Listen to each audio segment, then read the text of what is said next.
The massive crystalline courtroom of the Galactic Tribunal stretched across 3 kilometers, its walls shimmering with bioluminescent patterns that pulsed in rhythm with the proceedings. Judge Kiwon, a towering reptilian being with emerald scales and 4 arms, sat behind the elevated bench that seemed to float in midair. His species, the Valthani, were known throughout the galaxy for their strict adherence to law and order. Mingy Park stood in the defendant's circle, a simple platform that glowed white beneath her feet. At 28 years old, she appeared small and fragile compared to the alien beings surrounding her. Her long black hair was tied back in a practical ponytail, and she wore the standard blue jumpsuit issued to all defendants awaiting trial. Despite being light years from Earth, she maintained the calm composure that had served her well during her years working in the outer colonies. The courtroom buzzed with activity as hundreds of spectators filled the curved seating areas. Zephyrians clicked their mandibles in anticipation, while gaseous nebulites floated in their containment suits, their forms shifting colors with excitement. Most had never seen a human up close, and the novelty of watching one of Earth's children face galactic justice drew crowds from across the sector. Case number 7749 Delt Prime, Judge Kiwon announced, his voice carrying through the universal translator network that allowed all species to understand each other. The words emerged as a deep, resonant boom that made the crystal walls vibrate slightly. The defendant stands accused of unauthorized terraforming operations on 3 planetary bodies in the Kepler-Eti 9 system. Minji's friend and legal advisor, Heian Choi, sat in the designated support area. He was a fellow human, older at 35, with graying temples and worry lines etched around his eyes. As a former diplomat who had spent 15 years navigating alien bureaucracy, he understood the gravity of their situation. His hands gripped a data tablet containing their defense materials, though he wondered if it would be enough. The prosecution's evidence appeared on holographic displays throughout the courtroom. Satellite images showed 3 barren worlds that had been dramatically transformed. Where once there were only rocky surfaces and thin atmospheres, now there were blue oceans, green continents, and swirling cloud formations. The transformation was undeniably the work of advanced terraforming technology. The evidence is clear, continued Judge Kiwon, gesturing with 2 of his 4 arms toward the floating images. These worlds were altered without proper authorization from the Galactic Environmental Council. The defendant's species has a documented history of aggressive expansion and environmental manipulation. A murmur of agreement rippled through the alien audience. Humans had earned a reputation throughout the galaxy as persistent colonizers who asked forgiveness rather than permission. Their rapid spread across the outer rim systems had created tension with established galactic powers who preferred careful, methodical expansion over centuries rather than decades. The court clerk, a spider-like being with 8 legs and crystalline eyes, read the charges in a clicking, chittering voice that the translators rendered into standard galactic common language. 17 violations of the Interstellar Environmental Protection Act, including unauthorized atmospheric modification, illegal introduction of non-native species, and failure to conduct proper ecological impact assessments. Mingy listened to each charge without flinching. She had expected this day would come eventually. Her work in the Outer Rim had attracted attention from galactic authorities, but she had hoped her reputation might provide some protection. Now, standing before the most powerful judicial body in known space, she realized how naive that hope had been. The penalty for such extensive violations, Judge Kiwon continued, his reptilian features showing no emotion, is a fine of 500,000 galactic credits, plus immediate cessation of all terraforming activities and restoration of the affected worlds to their original states. The amount was staggering. 500,000 galactic credits represented more wealth than most humans would see in 10 lifetimes. It was enough to purchase an entire space station or fund a small colony for decades. For someone like Ming, who lived modestly on her research grants and conservation work, it might as well have been $500 million. Behind her, Yun shifted uncomfortably in his seat. He had seen galactic justice in action before, and it rarely favored humans. The established alien civilizations viewed Earth's children as newcomers who needed to learn their place in the cosmic order. This trial was as much about sending a message to humanity as it was about punishing Mingy specifically. The judge's final words echoed through the vast chamber with the weight of absolute authority. Human, you have violated the sacred trust placed in all spacefaring species. Your actions threaten the delicate balance we have maintained for millennia. His 4 eyes fixed on Minji with unmistakable contempt. Do you understand the severity of your crimes against the galactic community? The tension in the crystalline courtroom was thick enough to cut with a plasma blade when Haeon Choi rose from his seat. The diplomatic veteran had faced down angry Zephyrian warlords and negotiated with gas-clad beings who communicated through electromagnetic pulses, but this moment felt different. Everything depended on what happened next. Your Honor, Haeon said, his voice steady despite the weight of hundreds of alien eyes upon him. He held up a sleek datapad that gleamed under the bioluminescent courthouse lighting. Before you pass judgment, we respectfully request that you review the complete planetary surveys conducted before any terraforming began. Judge Kiwon's 4 eyes narrowed, and his scaled lips curled into what might have been a sneer on a human face. The massive Valthani had presided over thousands of cases involving various species, and he had heard every excuse imaginable. Humans, in particular, were known for their creative justifications when caught breaking galactic law. Another human, attempting to justify the unjustifiable, Kiwon muttered, though his words carried clearly through the translator network. Several alien spectators chittered with amusement. A group of methane-breathing Titan dwellers in their environmental suits made gurgling sounds that passed for laughter among their kind. Despite his obvious reluctance, Judge Kiwon extended one of his 4-clawed hands. Galactic law required him to examine all evidence presented by the defense, no matter how frivolous it might appear. Haeon approached the floating judicial platform and carefully placed the datapad in the judge's grasped out the courtroom's main holographic display. Immediately came to life as Kiwon connected the device to the tribunal's systems. What appeared wasn't the hastily compiled excuses he expected, but rather a comprehensive database that had clearly taken years to assemble. The first file showed a 3-dimensional map of the Kepler-IT9 system, with each planetary body marked and categorized. Mingi watched from the defendant's circle as her life's work unfolded before the galactic court. The first planet display was Kepler-IT9c, a world that had been dead for over 3,000 years. The detailed scans showed a surface scarred by ancient asteroid impacts, with an atmosphere so thin that any liquid water had boiled away eons ago. The planetary core had cooled completely, leaving no magnetic field to protect against cosmic radiation. These aren't random worlds chosen for convenience, Haeon explained as the data scrolled past. Each planet was selected after extensive analysis, to ensure no existing life forms would be harmed. Dr. Park spent 2 years conducting surveys before beginning any terraforming operations. The second planet, Kepler-IT9d, appeared on the display. This world had suffered a different fate. Its star had gone through a violent stellar flare event that had stripped away most of its atmosphere for millennia ago. The remaining surface was a frozen wasteland where temperatures never rose above -200 degrees Celsius. Ancient impact craters were filled with methane ice that would never melt naturally. Judge Kiwon's expression began to change as he scrolled through page after page of meticulous documentation. Atmospheric composition charts showed precise measurements of gas concentrations down to parts per billion. Soil samples had been analyzed at the molecular level, revealing the complete absence of any organic compounds that might indicate past or present life. The third planet was perhaps the most tragic case.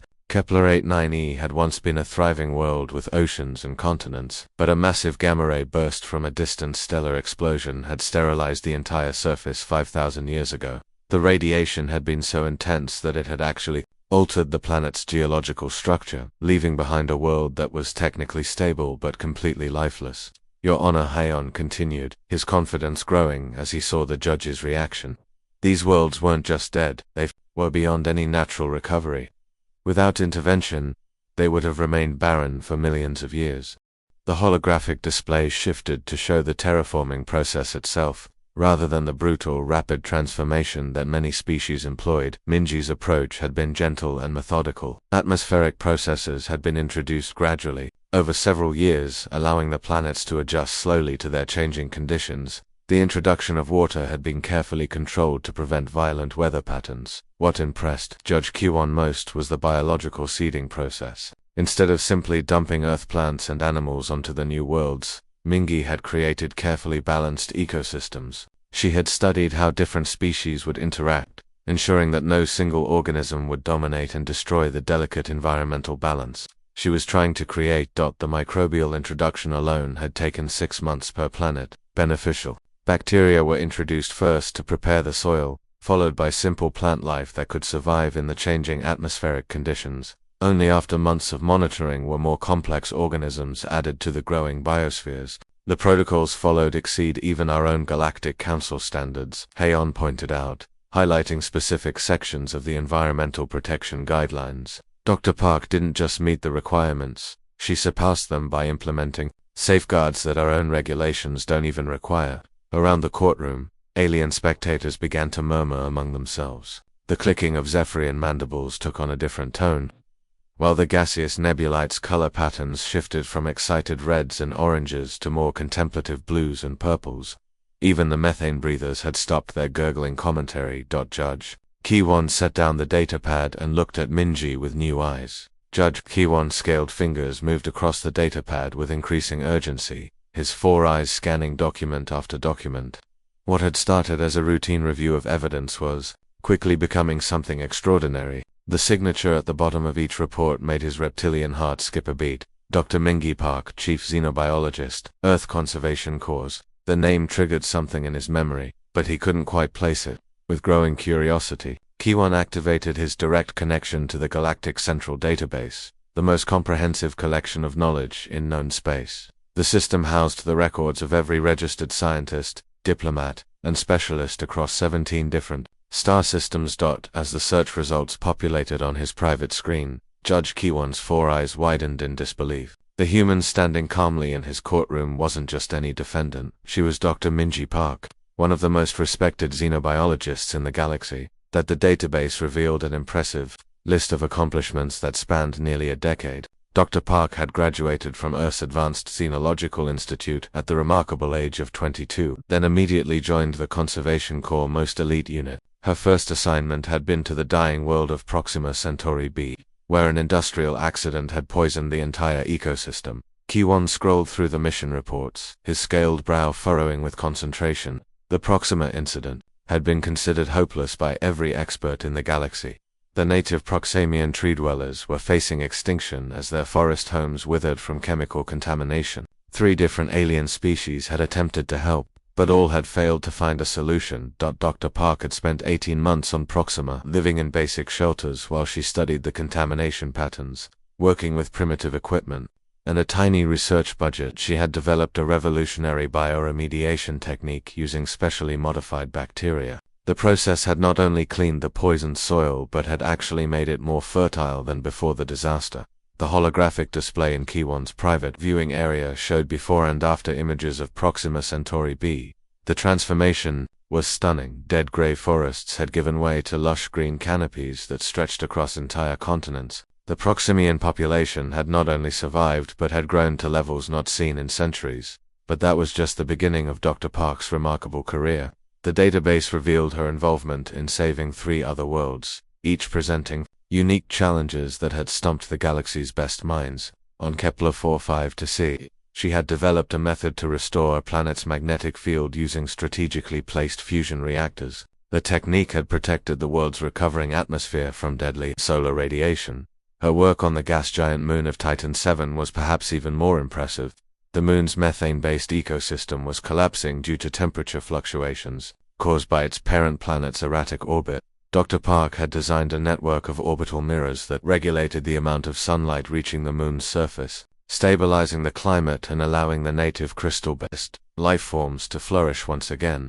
Judge Kiwon's mandibles clicked involuntarily as he discovered the most shocking revelation of all. The current galactic environmental protection standards, the very laws he was using to prosecute Dr. Park, had been written by her. The comprehensive 847-page document had been adopted by the Galactic Council 5 years ago and was now considered the gold standard for environmental protection across known space. The irony was overwhelming. He was attempting to prosecute the very person who had created the laws she was accused of breaking. The standards were so advanced and comprehensive that most species struggled to meet even half of the requirements Dr. Park had established. As if that weren't enough, the database revealed that Dr. Park's textbook, Ethical Terraforming in the Galactic Age, was currently being used by 17 different species to train their own environmental specialists. The book had been translated into 43 different languages and communication methods, including the complex pheromone patterns used by the insectoid hive worlds and the electromagnetic frequencies preferred by energy-based lifeforms. Ki pulled up the adoption records and felt his scaled skin grow cold. His own nephew, studying environmental science on the Valthani homeworld, was currently using Dr. Park's textbook in his advanced terraforming class. The judge had even purchased the book himself as a gift, never realizing he would one day meet its author under these circumstances. The courtroom's atmospheric processes hummed quietly as Judge Kiwan continued his research. Dr. Park's citation record was extraordinary. Over 300 published papers on xenobiology, ethics, and environmental restoration. Her work had been referenced by scientists from every major galactic civilization, and her techniques had become standard practice for any serious terraforming operation. Perhaps most impressive of all was her track record of success. In 10 years of active fieldwork, Dr. Park had never caused an environmental disaster or species extinction. Every world she had worked on was now thriving, supporting diverse ecosystems that had exceeded even the most optimistic projections. Judge Kiwan slowly lowered the datapad, his mind reeling from what he had discovered. The woman standing before him wasn't just another human colonist pushing the boundaries of galactic law. She was arguably the most accomplished environmental scientist in known space, whose work had literally saved entire worlds from destruction. The clicking of Judge Kiwan's mandibles echoed through the vast crystalline courtroom like the sound of breaking glass. His 4 eyes darted between the datapad in his hands and the calm human woman standing in the defendant's circle.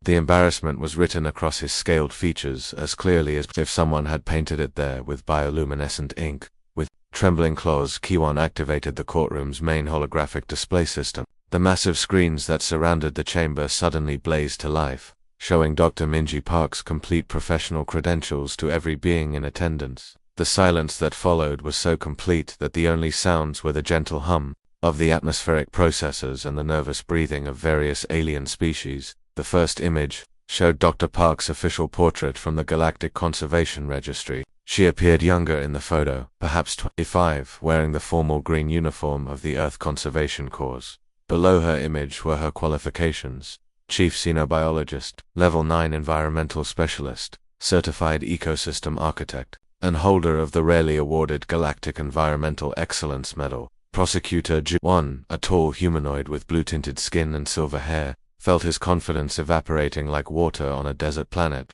The Altarian had built his entire case around the assumption that he was dealing with a rogue human colonist. His carefully prepared arguments about human recklessness and disregard for galactic law suddenly seemed not just wrong, but catastrophically misinformed. The display screen shifted to show a timeline of Dr. Park's achievements. Each entry made Gi-1's situation worse. The restoration of Proxima Centauri b appeared first, complete with dramatic before and after images that drew gasps from the alien spectators. Dead, poisoned forests transformed into thriving ecosystems that supported millions of native creatures. A group of Zephyrian diplomats in the upper viewing section began clicking their mandibles in what their species considered applause. They remembered the Proxima crisis well. Their own scientists had declared the world beyond saving before Dr. Park had proven them wrong. The timeline continued with her work on Kepler 4-5 to see, where she had literally restarted a planet's magnetic field. The technical specifications scrolled past, showing fusion reactor placements and magnetic field strength calculations that would have challenged the galaxy's best engineers. Yet Dr. Park had not only designed the system but had personally overseen its installation while living in a basic research station for 2 years. Judge Kiwan's voice cracked slightly as he addressed the court. The tribunal recognizes Dr. Min Park as the primary architect of our current galactic environmental protection standards. The words felt strange coming from his mouth, considering he had been using those very standards to prosecute her just minutes earlier. The irony wasn't lost on anyone in the courtroom.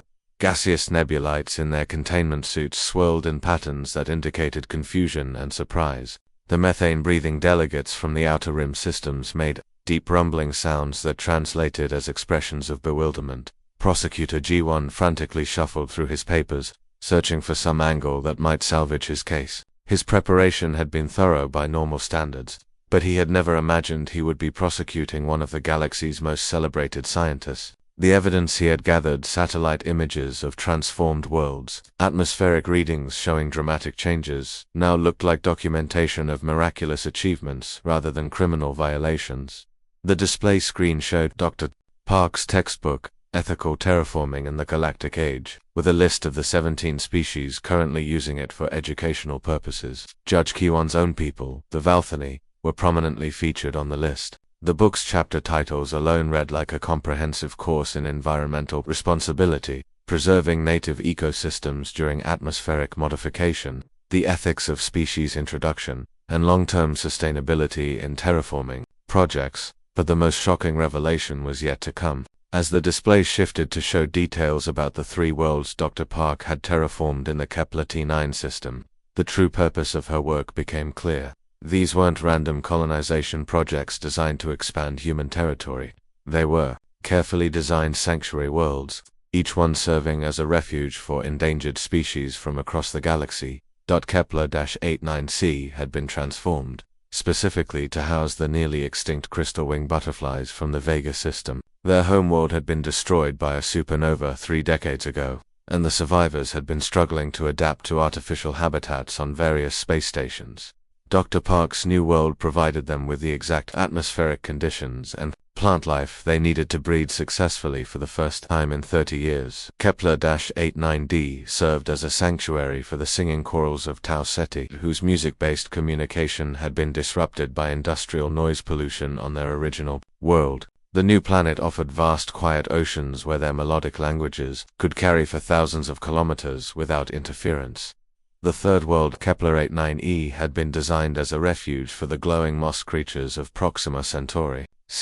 These bioluminescent beings required very specific soil conditions and mineral compositions to survive. Dr. Park had spent months analyzing their nutritional needs and had actually improved their living conditions beyond what their original homeworld had provided. Prosecutor Giwon finally stopped shuffling his papers and sank into his chair. His case hadn't just fallen apart, it had revealed him to be prosecuting a hero. The 3 worlds he had claimed were illegally terraformed were actually conservation projects of unprecedented scope and importance. The courtroom buzzed with excited chatter as representatives from various species realized that Dr. Park's work had directly benefited their peoples. The crystal wing butterflies were sacred to the vegan culture, and their rescue had been celebrated across their entire star system. The crystalline courtroom held its collective breath as Judge Kiwon rose from his floating judicial platform. His massive arms trembled slightly as he reached up to his ceremonial headpiece, an ancient artifact passed down through 17 generations of Valthani judges. The crown-like structure, embedded with precious stones from his homeworld, had never been removed during a trial in the tribunal's 300-year history. The silence was so profound that the gentle hum of life support systems seemed to roar. Alien spectators from dozens of species watched in stunned amazement as the most powerful judge in the galaxy slowly lifted the ceremonial headpiece from his scaled head. Among the Valthani people, this gesture represented the ultimate acknowledgement of error and the deepest possible respect for another being. Dr. Mingi Park, Judge Kiwon's voice carried across the vast chamber, each word measured and heavy with meaning. The universal translators struggled to convey the emotional weight of his native Valthani speech patterns.